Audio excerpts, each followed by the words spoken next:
Sister Sylvie, once again, it's a pleasure being here with you, having these discussions on the topic of parental alienation. And this program is made possible by the Parental Alienation Awareness International Network, who is working tirelessly and diligently to bring this issue to the forefront.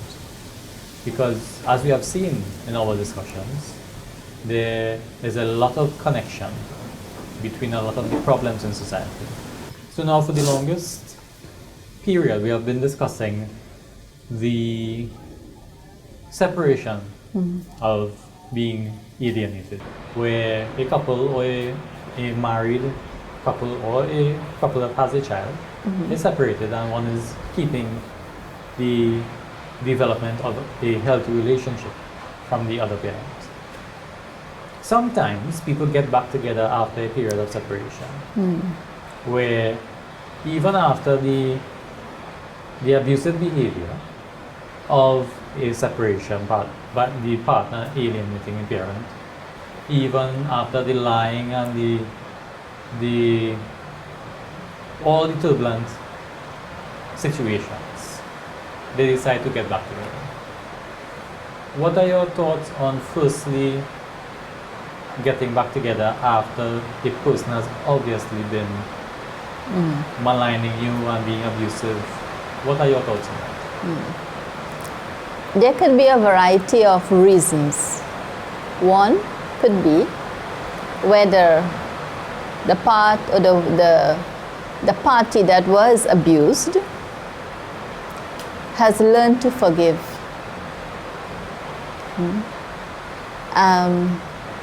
One is that he or she has learned to forgive immensely.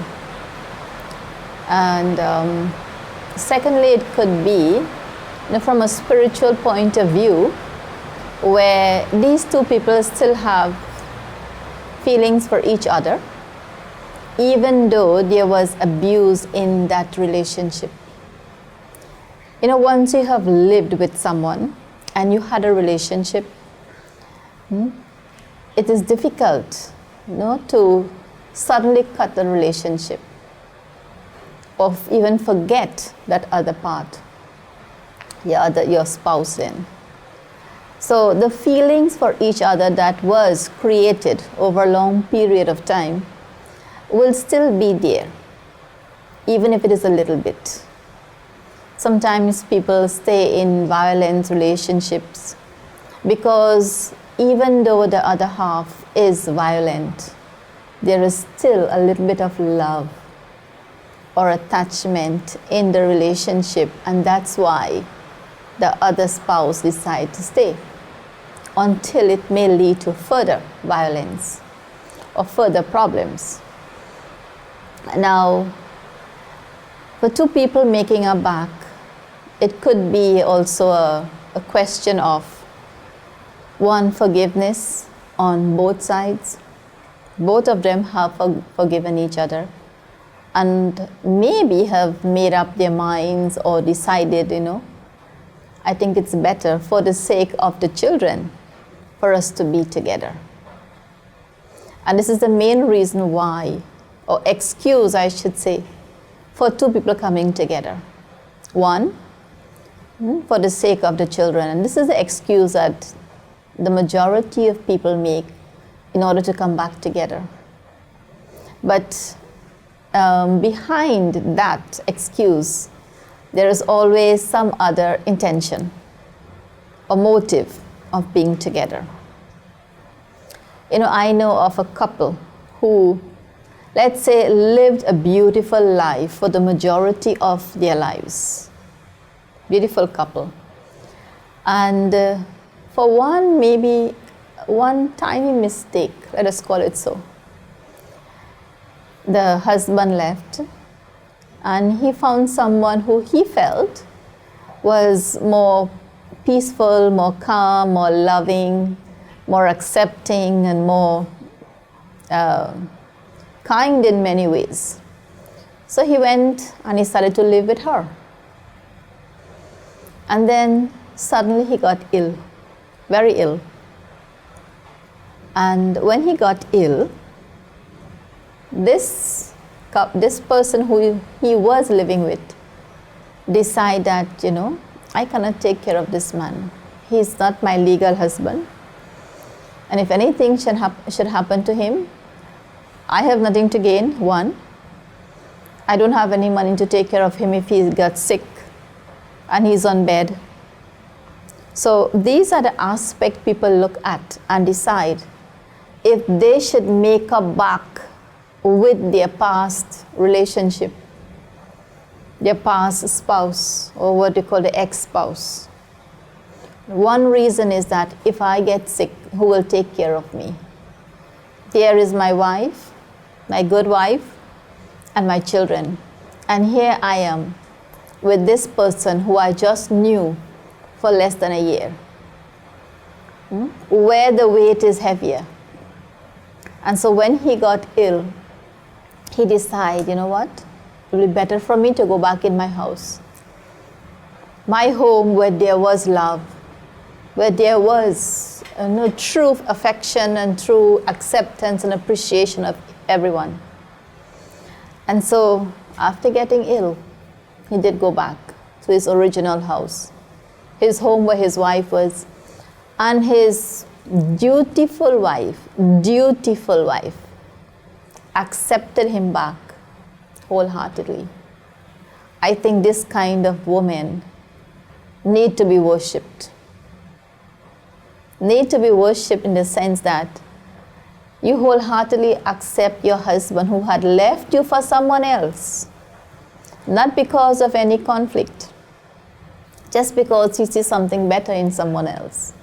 He left his wife, and this wife accepted him back with open arms,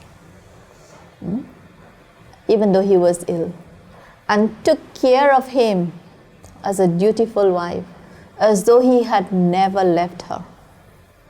Took total care of him, gave him such love and such appreciation and acceptance until he died. Of course, he repented a lot.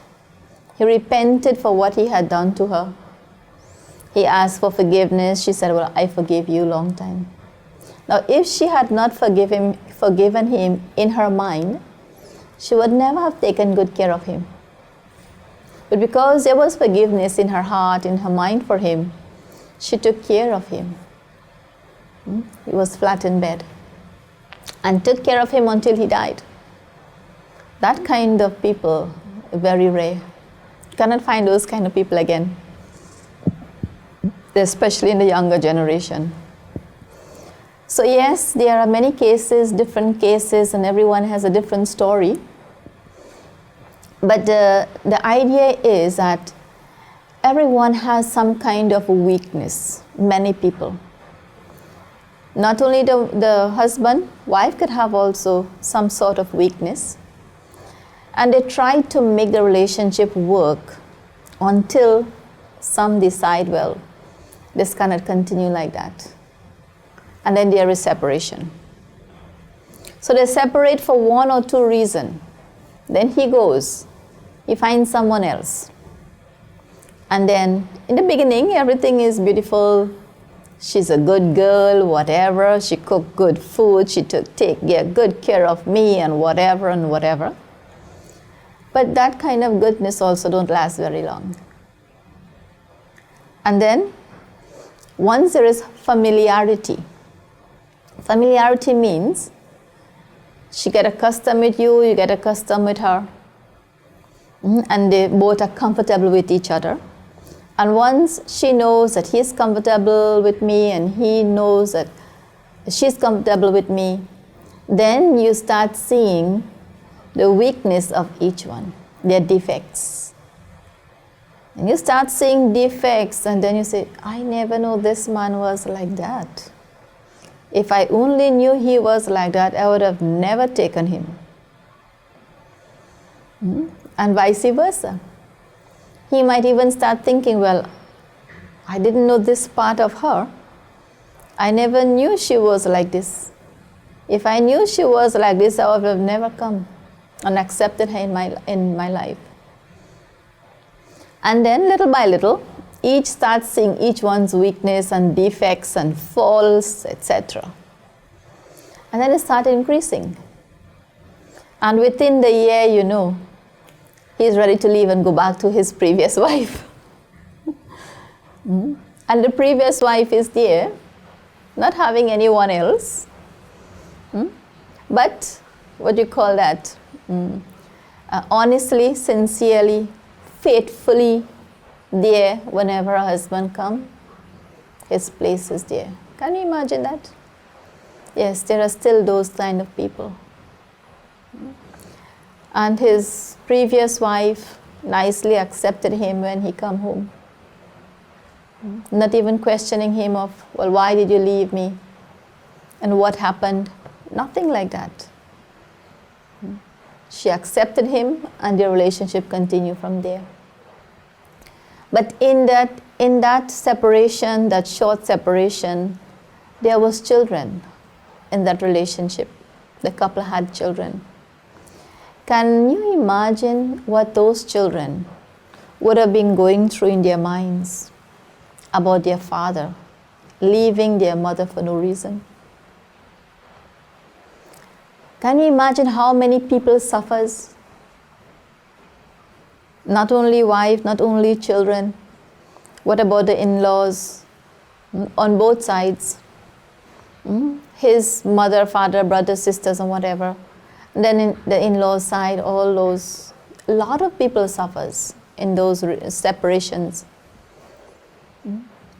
And so, one person mistake caused so much suffering, pain, and hurt in the minds of so many people, that all these thoughts that all these people are creating against you just for that mistake you make is a lot of negative energy going to this soul, this person.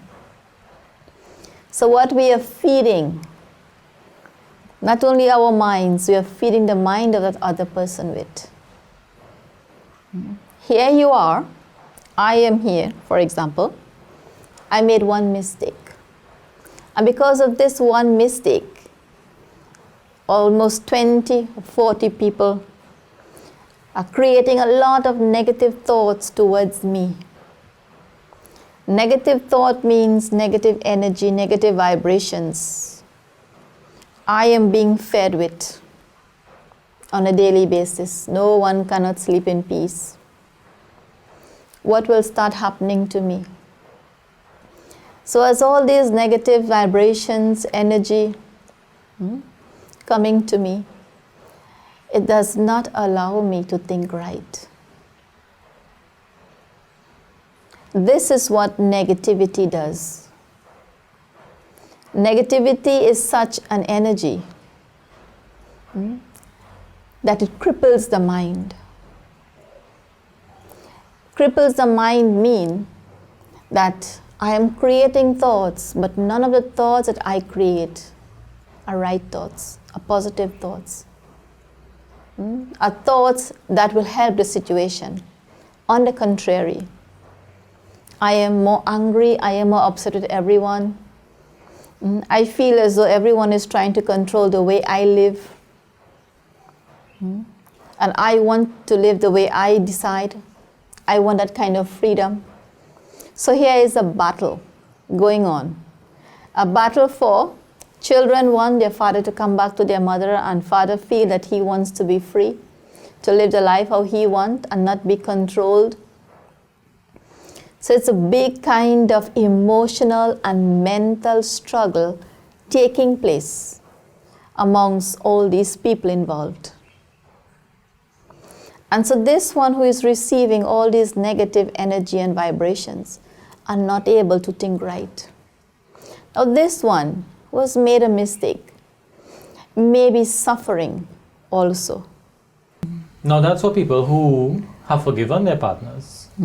Now let's say, for example, people choose to get together who have not really, by really I mean they say they have forgiven, but they are carrying some resentment. Yes. What can someone expect if they have not forgiven, knowing to themselves that they have not really forgiven, or someone who is going back with someone,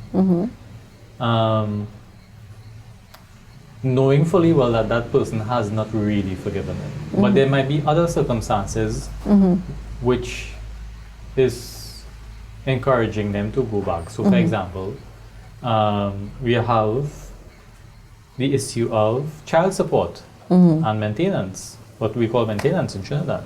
So child support, where a person might not be able to maintain the child support payments, and so getting back together with the person might be a cost-effective way of, well, avoiding that problem. So my question is, what about the people who have not forgiven or know fully well that they are not forgiven and are being forced by other circumstances? What advice would you give to them? So here you are, you left your family and you went, and for many reasons you have to come back now into this family that you have left. Now let's say he come back, there will be a kind of what do you call it, repentance, regrets, and he will even feel like shame, guilty that he had left. When he come back now, he come back with a different kind of attitude of shame. So he will be there in the house and but not with good relationship with the others in the house. Because remember, he is forced, or he forced himself back into this home for many reasons. And one of the reasons could be where his family is telling him, you should not leave the family. Your family needs you, for example, whether it's for financial reason or whether it's that, okay, this mother is with these small children alone in a home. They need this companion, male companion in the home. So many reasons. So here he is being pressured to come back. But he's coming back not with the motive or the intention to reconcile with his relationship with his wife. He's not coming back to mend the marriage.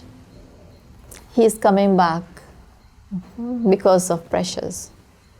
And as you said, one pressure could be because of financial reasons. If he is not there, then he could be forced to have to pay child maintenance for how many children there may be in the relationship.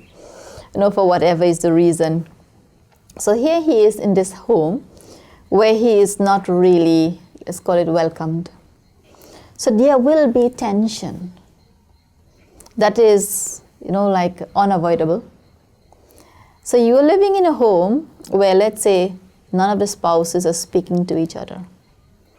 But he is there. And this do happen, We have found that, yes, two people are living in a home, mother and father, wife and husband, but they have no physical contact, and they not even verbal ones, but they are there. So each on their own. He goes and comes whenever he wants, and she goes and comes whenever she wants. This shows that there is a lot of tension going on in that home, where it's stress, tension, and there could even be fear. Because if he had left because he was violent to her or whatever reason, there could also be fear. And in that kind of atmosphere, none of the children will be comfortable also. Actually, no one will be comfortable in that home. But you are forced to make this relationship or this family setting work. You're forced to make it work. What are you going to do? So here now, a lot of healing is needed. Each on its own have to learn to heal what they are going through. So he had to heal himself, she had to heal, and these children also need help. And healing means, little by little, if we could learn to forgive each other. Forgiveness is the first step to any form of healing. Even if I have to forgive myself. And if I forgive myself, only then I can learn to forgive the other. If I love myself, I learn to take care of myself, which is my mind. I take care of my emotions, my feelings. I take care of me first. Once I am taken care of, I will have that power to help take care of someone else. Which means, if I know myself, I understand what is happening with me.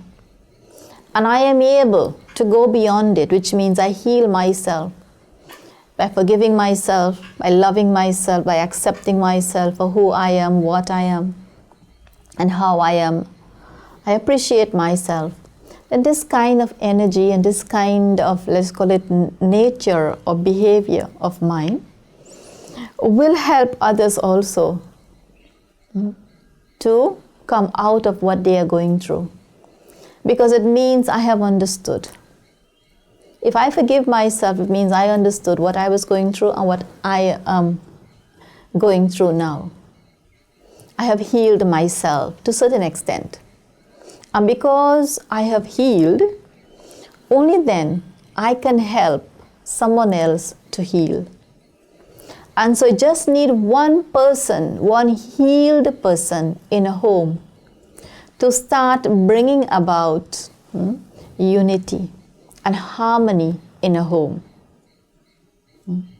So husband left and went, came back with a lot of repentance, a lot of guilt, a lot of not too pleasant feelings.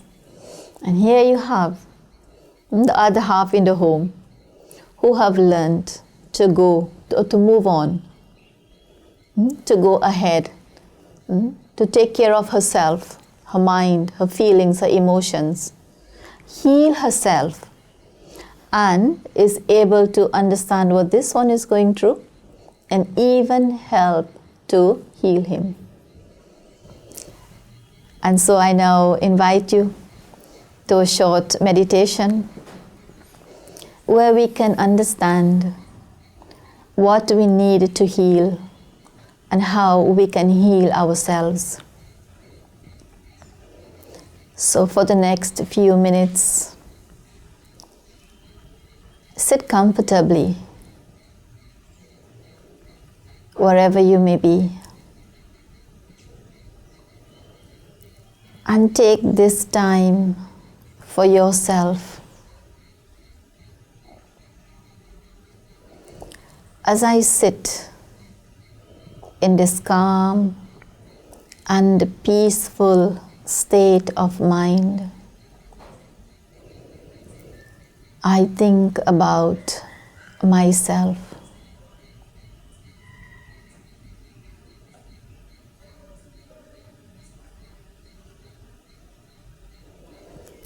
And whilst I think about myself, I take a look at what is happening within me. I take a look at the state of my mind.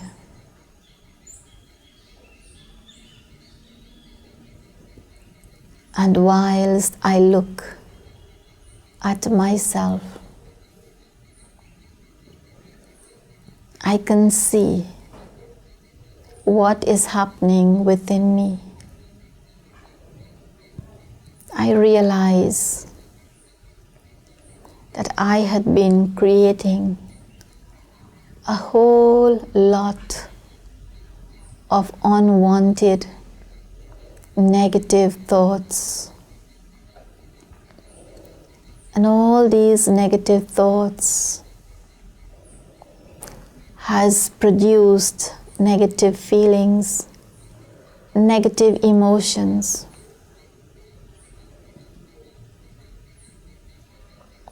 And all these negative feelings and emotions are piled up inside of me, causing a lot of discomfort, a lot of pain, a lot of sorrow.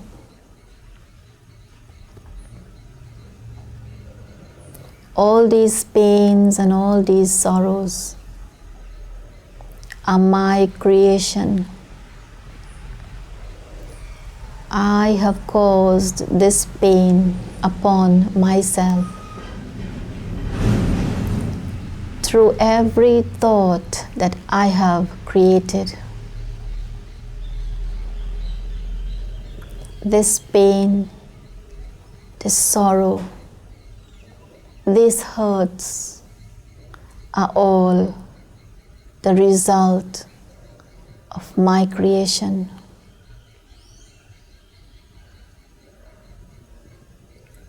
I, the being, I am the creator of every thought, every feeling, and every emotion that I experience. And since I am the creator, I can choose whether I create thoughts of hurt, of pain, or sorrow, or I create thoughts of joy, of happiness, of forgiveness. I decide.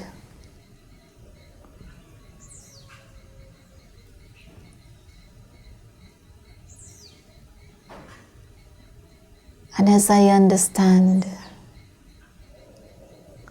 that my every feeling and emotion depends on the way I think,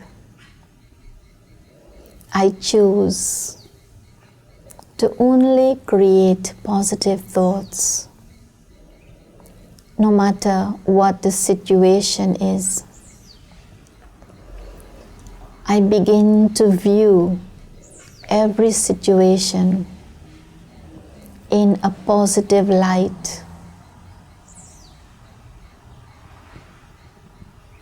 If I see a weakness in someone, I decide if I should brood on that weakness, or if I just create the thought that a weakness is temporary and that person can change, then I will only create positive thoughts, have positive feelings for that one. And so I build on the positivity and the goodness of that individual. And so I help that individual to even overcome his or her own weaknesses. Thank you. Om Shanti.